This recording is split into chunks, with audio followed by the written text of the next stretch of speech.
आज जो चीज़ हम पढ़ने जा रहे हैं वो है आपके पास introduction to information and communication technology.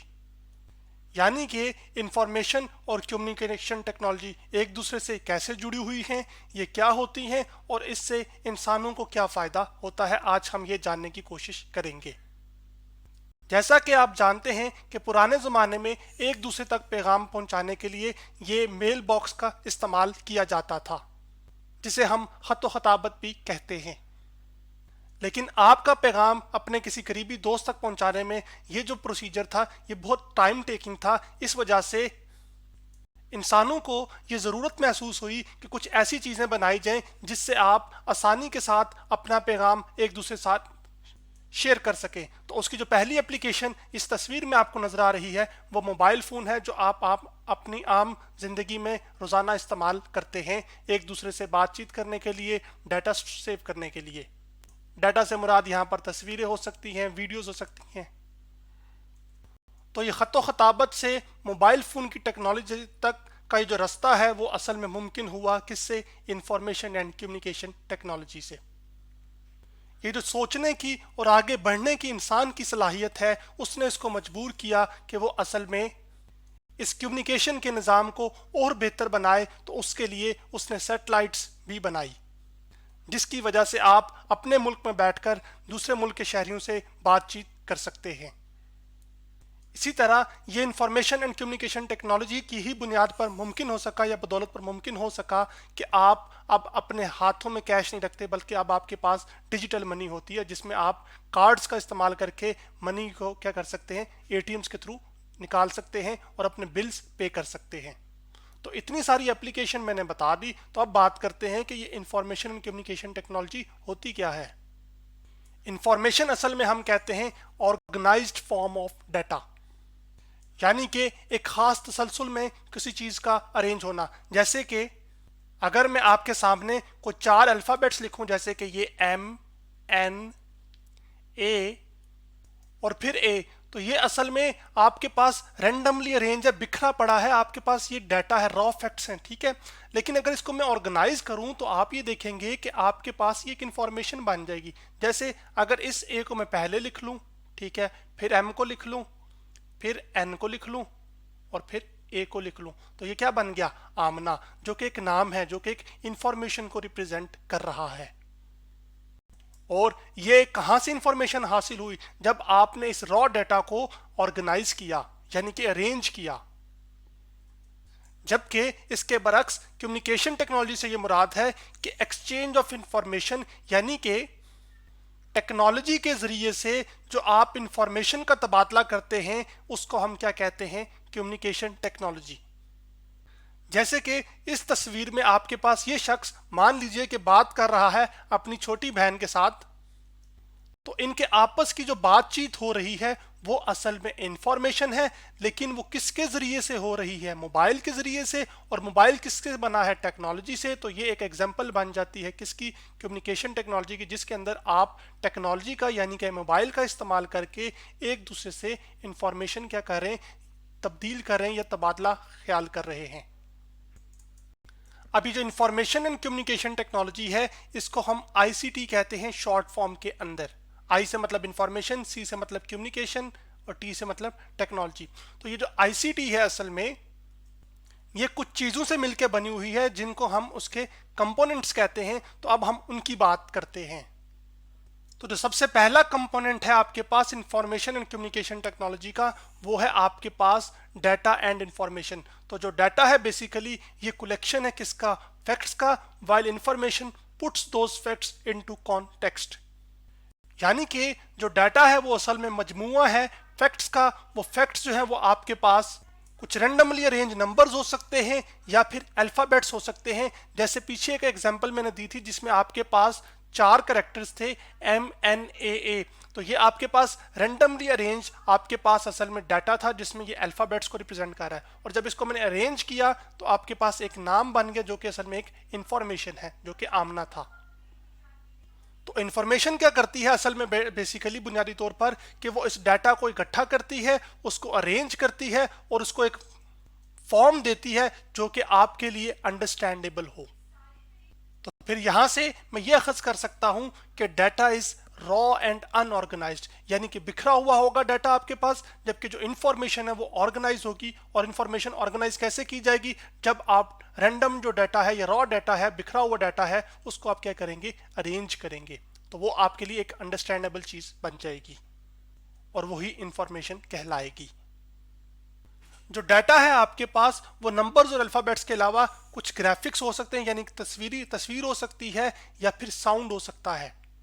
जैसे कि अगर मैं कहूं आपके पास एक ये लाइन है, एक ये लाइन है और एक ये लाइन है, तो ये तो लाइंस हैं, ये कुछ भी रिप्रेजेंट नहीं कर रही। लेकिन अगर इन लाइंस को मैं अरेंज करके मिसाल के तौर पर एक ट्रायंगल बना लूं, जैसे कि यहां पर मैं बना रहा हूं, तो ये एक इंफॉर्मेशन है आपके पास जो कि 3 लाइन से मिलकर बनी है और ये एक ट्रायंगल है। तो इसका क्या मतलब हुआ कि मैंने डाटा से इंफॉर्मेशन बना ली। सिर्फ क्या किया कि आपके पास इस डाटा को एक खास ऑर्डर में क्या किया? अरेंज किया। अब जो सेकंड इंपॉर्टेंट कंपोनेंट है इंफॉर्मेशन एंड कम्युनिकेशन टेक्नोलॉजी का, वो है आपके पास हार्डवेयर। तो हार्डवेयर बेसिकली आपके पास ऐसे फिजिकल कंपोनेंट्स हैं किसी डिवाइस के जो कि आप खुद देख भी सकते हैं और उनको टच भी कर सकते हैं। तो फिर मैं यूं कह सकता हूं physical components of device that you can touch and see are known as hardware. और इस चीज को मैं तस्वीरों की मदद से आगे स्लाइड नीचे करके बताता हूं। तो हार्डवेयर की जो सबसे पहली मिसाल हमारे जहन में आती है वो आपके पास एक कंप्यूटर के अंदर इस्तेमाल होने वाला कीबोर्ड है, जिसको आप देख भी सकते हैं और उससे टच भी कर सकते हैं और उससे कंप्यूटर को इंस्ट्रक्शंस भी करके सकते हैं, दे सकते हैं। इसी तरह एक और कंप्यूटर का कंपोनेंट जिसको आप देख सकते हैं और आप टच भी कर सकते हैं, वो असल में आपके पास माउस है। और ये क्या है? ये एक हार्डवेयर है। इसी तरह कंप्यूटर की जो स्क्रीन है असल में वो भी आपके पास क्या है? वो भी एक हार्डवेयर है। अब हम बात करते हैं अगले कंपोनेंट की जो कि इंफॉर्मेशन एंड कम्युनिकेशन टेक्नोलॉजी से जुड़ा हुआ है और उसको हम कहते हैं सॉफ्टवेयर।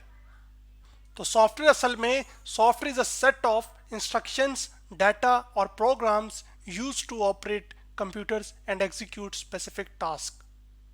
यानी कि आपके पास जो सॉफ्टवेयर है वो इंस्ट्रक्शंस का मजमूआ है जो उसको आप देंगे या फिर डाटा या फिर प्रोग्राम, ताकि वो कोई खास टास्क क्या कर सके? परफॉर्म कर सके। जैसे कि आपका कंप्यूटर मल्टीप्लिकेशन, एडिशन, सब्ट्रैक्शन और डिवीजन के क्या कर सकता है? असल में टास्क को क्या कर सकता है? परफॉर्म कर सकता है। अगर आप उसे डाटा दें, जैसे कि आप अपने कीबोर्ड से एंटर करें 5 + 2 और फिर आप इंटर प्रेस करेंगे तो आपका जो कंप्यूटर है वो असल में टास्क आपका परफॉर्म करेगा, उसका क्या कर देगा? 7 आंसर दे देगा। इसी तरह वो यूं भी कर सकता है कि 9 को आपसे कहे, आप कहें उससे कि 9 को मल्टीप्लाई करके दो 3 के साथ, तो वो आपको आउटपुट में 27 देगा। अब ये जो इंस्ट्रक्शंस आप दे रहे होंगे वो असल में हार्डवेयर के थ्रू दे रहे होंगे और जो आउटपुट आपको मिल रहा होगा वो एक स्क्रीन के ऊपर, जैसे कि आपके पास ये स्क्रीन है, इस पर शो किया जाएगा। तो ये स्क्रीन, ये जो कीबोर्ड माउस सॉरी और ये जो कीबोर्ड है ये हार्डवेयर हैं जिनके थ्रू आप इनपुट देंगे और आउटपुट आपका कंप्यूटर परफॉर्म करके आपको इस स्क्रीन पर दिखाई देगा। अब इन्हीं सॉफ्टवेयर की मदद के थ्रू जरिए से आप कंप्यूटर के ऊपर गेम्स भी खेल सकते हैं, आप कोई राइटिंग भी कर सकते हैं, जैसे कि कोई लेटर लिखना या ख़त लिखना या फिर कोई ऐसे लिखना। इसके साथ साथ आप म्यूज़िक सुन सकते हैं, आप वीडियोस देख सकते हैं और भी बहुत सारे टास्क हैं जिनको आप परफॉर्म कर सकते हैं। अब आपके पास जो चौथा कंपोनेंट है इंफॉर्मेशन एंड कम्युनिकेशन टेक्नोलॉजी का, वो कहलाता है प्रोसीजर्स। तो प्रोसीजर असल में हम कहते हैं set of coded instructions that tell a computer how to run a program और कैलकुलेशन। यानी कि ये इंस्ट्रक्शंस का मजमूआ है जो कि कंप्यूटर को ये बताता है कि किसी चीज़ को या किसी कैलकुलेशन को कैसे परफॉर्म करना है। और ये कैलकुलेशन या प्रोग्राम आप बार बार मुसलसल रन कर सकते हैं। जैसे आप दो नंबर्स को मुसलसल क्या कर सकते हैं? ऐड करते जा सकते हैं, 2 से फिर 3, 3 से फिर 4, 4 से फिर 5। तो इसमें असल इंस्ट्रक्शन क्या है? बुनियादी तौर पर कि नंबर्स को ऐड करना। अब वो नंबर बेशक जितने मर्जी ज़्यादा हो या जितने मर्जी कम हो, असल तो फंक्शन क्या है? ऐड करना। तो प्रोसीजर्स में असल में आपको ये पता चलता है कि कैसे आपने कैलकुलेशन को परफॉर्म करना है। अब हम बात करते हैं लास्ट कंपोनेंट की, जो कि आपके पास इंफॉर्मेशन एंड कम्युनिकेशन टेक्नोलॉजी का है। अब जो पांचवा कंपोनेंट है वो असल में है ह्यूमन रिसोर्स। तो ह्यूमन रिसोर्स में बेसिकली आपके पास इन्वॉल्व होती है, शामिल होती है ट्रेनिंग। ट्रेनिंग किस चीज़ की? जैसे कि अगर आपने एक कंप्यूटर देखा है तो इस कंप्यूटर को कैसे इस्तेमाल करना है लोगों को सिखाना जो है ना, वो इसमें आ जाता है, इसमें शामिल होता है। तो इसको हम ह्यूमन रिसोर्स कहते हैं, यानी कि आप ह्यूमंस को डेवलप करते हैं या ह्यूमन का जो स्किल सेट है उसको इम्प्रूव करते हैं कि वो इन सॉफ्टवेयर्स को इस्तेमाल करना सीखें, और जब वो इस्तेमाल करना सीखेंगे तो वो उसमें कमियां जो होंगी उनको आइडेंटिफाई कर सकेंगे, और जब वो कमियां आइडेंटिफाई कर सकेंगे तो उससे और बेहतरी की तरफ आप बढ़ सकेंगे, जिसकी वजह से ये आपका मुमकिन होगा कि आप नई से नई तर चीजें बनाते जाएंगे। और जितने ज्यादा लोग आपके साथ जुड़ते जाएंगे किसी एक खास सॉफ्टवेयर को सीखने के अंदर, असल में वक्त के साथ साथ उतना ज्यादा वो बेहतर सॉफ्टवेयर बनता जाएगा, और उसके साथ साथ वो यूज़र फ्रेंडली भी हो जाएगा, यानी कि आम जो शख्स हैं या लोग हैं उनके लिए इस्तेमाल करना बहुत आसान हो जाएगा। जैसे कि आपके पास कंप्यूटर्स हो गए, आजकल के दौर में मोबाइल हो गए, एटीएम मशीन्स हो गई। तो आज हमने introduction to information and communication technology के बारे में स्टडी किया।